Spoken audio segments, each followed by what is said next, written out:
ഈ അൻവർ MLA ആ അത് അദ്ദേഹം രാജിവെച്ചതോടുകൂടി ഇന്ന് അദ്ദേഹം MLA അല്ലാതായി മാറിയിട്ടുണ്ട്.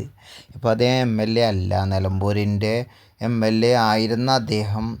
അപ്പോൾ ഇതിന് നമുക്കിപ്പോൾ MLA എന്ന് പറയാൻ പറ്റുന്ന രൂപത്തിലേക്ക് അദ്ദേഹം മാറിയിട്ടുണ്ട്. ഇത്തെരഞ്ഞെടുപ്പിൽ നിലമ്പൂരിലെ ജനവിധിയെ അദ്ദേഹം നേരിടില്ലേ എന്നുള്ളതൊക്കെ വലിയ ചർച്ചയാണ്. ഉപതെരഞ്ഞെടുപ്പിന് ഒരുങ്ങി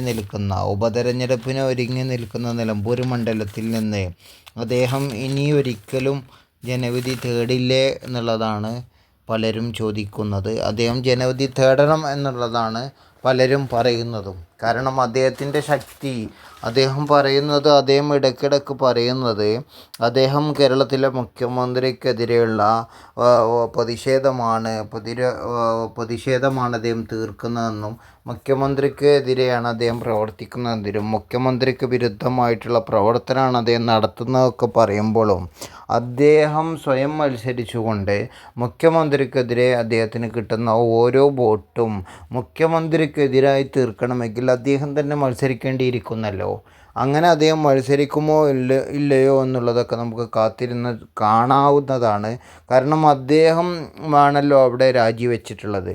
അപ്പോൾ അദ്ദേഹം തന്നെ അവിടെ നിന്ന് തന്നെ മത്സരിച്ച് മുഖ്യമന്ത്രിയെ വെല്ലുവിളിക്കുന്ന അദ്ദേഹത്തിന്, മുഖ്യമന്ത്രി നിങ്ങൾക്ക് ഇത്ര വോട്ടാണ് കിട്ടിയത്, എനിക്ക് ഇത്ര വോട്ട് കിട്ടി എന്ന് പറയാനുള്ള ആർജവും കരുത്തും അദ്ദേഹത്തിന് ഉണ്ടായതുകൊണ്ട് തന്നെ അദ്ദേഹം അത് കാണിക്കുമെന്ന് നമുക്ക് കാത്തിരുന്ന് കാണാം. കാരണം ഇടതുപക്ഷ സർക്കാരിനെതിരെ വിളംബരം ചെയ്തുകൊണ്ട് കൊട്ടിഘോഷിച്ച വിളംബരത്തിലൂടെയാണ് അദ്ദേഹം പുറത്തു പോകുന്നത്.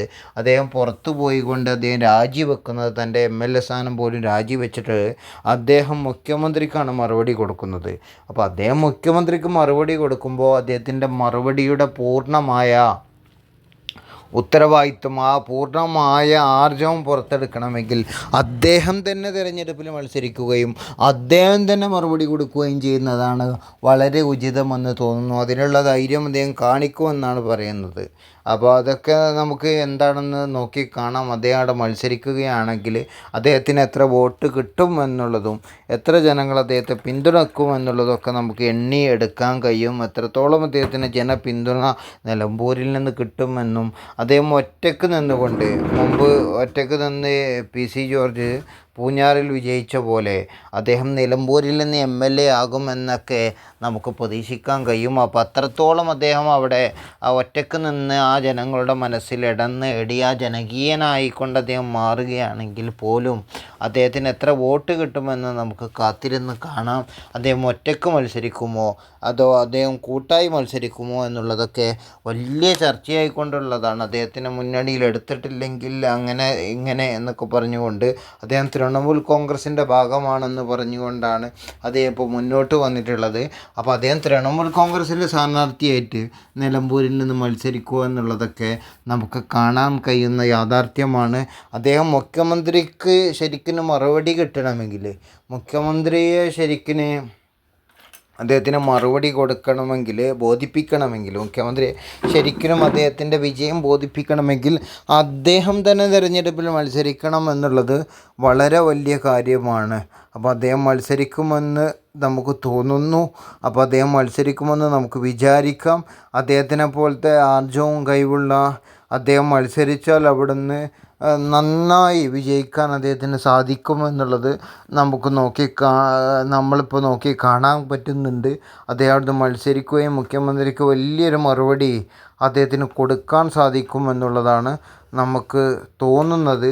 എന്തായാലും നമ്മൾ അദ്ദേഹത്തിൻ്റെ നിലപാടിൽ വ്യക്തത ഉണ്ടാവുകയും ആ നിലപാടിനനുസരിച്ച് അദ്ദേഹം മുന്നോട്ട് പോവുകയും ചെയ്യുമെന്ന് പ്രതീക്ഷിക്കാം. ഇന്ന് അദ്ദേഹം MLA ആയി മാറിയിട്ടുണ്ട്. മുൻ MLA എന്ന നിലയിലേക്ക് അദ്ദേഹം മാറിപ്പോയിട്ടുണ്ട്. ഇനി അദ്ദേഹം ഉടൻ MLA ആകുമെന്നോ ഉടൻ MLA ആകാതിരിക്കുമെന്നോ ഒന്നും നമുക്ക് പ്രതീക്ഷിക്കേണ്ടതില്ല. അപ്പോൾ അദ്ദേഹം തിരഞ്ഞെടുപ്പിൽ മത്സരിക്കുകയാണെങ്കിൽ അത് മുഖ്യമന്ത്രിക്ക് വലിയൊരു മറുപടിയായി മാറും എന്നാണ് നമുക്ക് തോന്നുന്നത്. എന്നിരുന്നാലും അദ്ദേഹം 2 തവണ അവിടെ നിലമ്പൂരിൽ മത്സരിക്കുകയും നിലമ്പൂരിൻ്റെ മത്സരത്തിൻ്റെ ഫലമായിക്കൊണ്ട് അദ്ദേഹം നിയമസഭാ മണ്ഡലത്തിൽ മത്സരിച്ച് അവിടുത്തെ നിയമസഭയിൽ പ്രാതിനിധ്യം എടുക്കുകയൊക്കെ ചെയ്തിട്ടുണ്ടല്ലോ. ഈയിടെ അദ്ദേഹം മുഖ്യമന്ത്രിയോട് തെറ്റിപ്പിരിഞ്ഞ് അല്ലെങ്കിൽ സർക്കാരിനോട് തെറ്റിപ്പിരിഞ്ഞിട്ടാണ് അദ്ദേഹം രാജിവെച്ച് പോകുന്നത്. അപ്പോൾ അദ്ദേഹത്തിൻ്റെ കരുത്തും ശക്തിയും തെളിയിക്കണമെങ്കിൽ അദ്ദേഹം മത്സരിക്കണ്ടേ? എന്താണ് നിങ്ങളുടെ അഭിപ്രായം? അപ്പോൾ അദ്ദേഹത്തിൻ്റെ അഭിപ്രായം തന്നെ അങ്ങനെ ആയിത്തീരണമെന്നാണ് നമ്മൾ ആഗ്രഹിക്കുന്നത്. അദ്ദേഹം തന്നെ മത്സരിച്ച് അദ്ദേഹത്തിൻ്റെ ശക്തി തെളിയിക്കുന്ന രീതി ഉണ്ടാവണം എന്നാണ് പറയാനുള്ളത്. ആദ്യ തവണ അദ്ദേഹം മത്സരിക്കുമ്പോൾ നല്ല ഭൂരിപക്ഷത്തിന് വിജയിക്കാൻ അദ്ദേഹത്തിന് സാധിക്കുകയുണ്ടായി. തുടക്കത്തിലുള്ള മത്സരത്തിൽ ഇടതുപക്ഷ ജനാധിപത്യ മുന്നണിയുടെ സ്ഥാനാർത്ഥിയായി അദ്ദേഹം മത്സരിക്കുമ്പോൾ നല്ല ഭൂരിപക്ഷത്തോടു കൂടിയാണ് അദ്ദേഹം വിജയിക്കുന്നത്.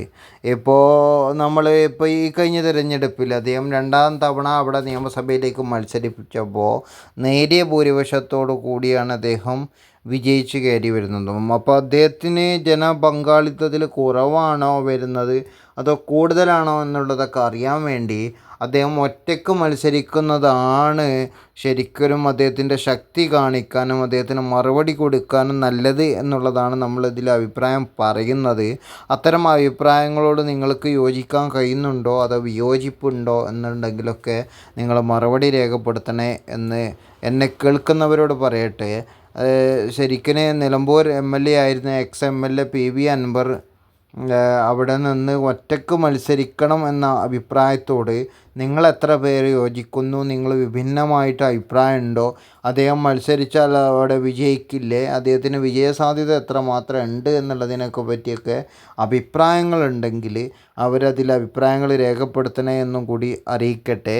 ശരിക്കും അദ്ദേഹം മുഖ്യമന്ത്രിക്കുള്ള മറുപടി അദ്ദേഹം തന്നെ സ്വയം കൊടുക്കുന്നതാണ് നല്ലത് എന്നുള്ളതാണ് നമുക്ക് തോന്നുന്നത്. അതുകൊണ്ടാണ് നമ്മൾ ഇത്തരത്തിലൊരു സംഭവം നിങ്ങൾക്ക് മുമ്പിൽ അവതരിപ്പിച്ചിട്ടുള്ളത്. ഇത്തരത്തിലൊരു അദ്ദേഹത്തെ കുറിച്ചുള്ളൊരു ക്യാമ്പയിനിങ് നമ്മൾ അവതരിപ്പിക്കുന്നത്. അദ്ദേഹം ശരിക്കും അവിടെ ഒറ്റയ്ക്ക് മത്സരിപ്പിച്ച് അദ്ദേഹത്തിന് ഇത്ര വോട്ട് കിട്ടി, നിങ്ങൾക്ക് എത്ര വോട്ട് എന്നുള്ള രീതിയിലൊക്കെ മറുപടി കൊടുക്കാൻ കഴിയുന്ന ഒരാളാണ്. അപ്പോൾ അദ്ദേഹം അങ്ങനെ ഒരു വോട്ട് കൊടുക്കുമെന്നും അദ്ദേഹത്തിന് അത്രത്തോളം ഭൂരിപക്ഷം കിട്ടി അദ്ദേഹം വിജയിക്കുമെന്നും നമ്മൾ പ്രതീക്ഷിക്കാം. അദ്ദേഹം അവിടെ ഒറ്റയ്ക്ക് മത്സരിച്ച് അദ്ദേഹം മൂന്നാമതും നിലമ്പൂരിൻ്റെ MLA ആയി കാണാൻ പറ്റുന്ന നിലയിലേക്ക് അദ്ദേഹം മാറും എന്ന് നമുക്ക് പ്രതീക്ഷിക്കാം. മൂന്നാമതും അദ്ദേഹം അവിടെ നിന്ന് മത്സരിക്കുമെന്ന് നമുക്ക് നോക്കിക്കാണാം. അത് തൃണമൂൽ കോൺഗ്രസിൻ്റെ സ്ഥാനാർത്ഥിയായിട്ടാണോ അതോ മറ്റു വല്ല പാർട്ടികളുടെ സ്ഥാനാർത്ഥിയായിട്ടാണോ അത് സ്വന്തം നിലക്ക് സ്വതന്ത്രനായിട്ടാണോ അദ്ദേഹം മത്സരിക്കുക എന്നുള്ളത് നമുക്ക് നോക്കിക്കാണാവുന്ന വസ്തുതയാണ്. എന്തായാലും അദ്ദേഹത്തിൻ്റെ മറുപടി ഉചിതമാകണമെങ്കിൽ അദ്ദേഹം സ്വയം മത്സരിച്ച് സ്വയം അദ്ദേഹത്തിന് വിജയിച്ച് സ്വന്തമായി മറുപടി കൊടുക്കാൻ കഴിയുന്ന രൂപത്തിലേക്ക് അദ്ദേഹം വളരുന്നത് വളരെ ഏറെ മറുപടി കൊടുക്കാൻ നല്ല കാര്യമാണ് എന്ന് ബോധ്യത്തിൻ്റെ അടിസ്ഥാനത്തിലാണ് ഇങ്ങനെ ഒരു വിവരണം ഈ വിഷയത്തിൽ നൽകുന്നത്.